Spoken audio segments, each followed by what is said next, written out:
আজকে আপনাদের সাথে আমি সসেজ চিজ স্যান্ডউইচ রেসিপিটি শেয়ার করব। রেসিপির নাম সসেজ চিজ স্যান্ডউইচ।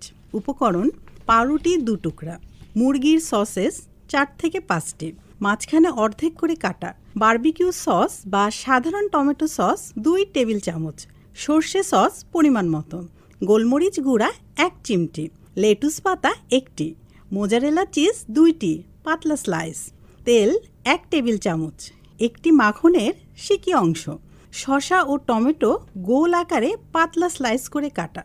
জেনে নিই প্রস্তুত প্রণালী। প্রথমেই একটি ফ্রাইং প্যানে তেল দিন। তেল গরম হয়ে এলে সসেসগুলো হালকা বাদামি রং করে ভেজে নিতে হবে। এরপর 2টি পাউরুটি স্লাইসে চামচ দিয়ে ভালো করে মাখন লাগিয়ে নিন। এরপর একটি পাউরুটি স্লাইসের ওপর সসগুলো লাগিয়ে নিয়ে তাতে সসেস টুকরোগুলো সমানভাবে রেখে নিতে হবে।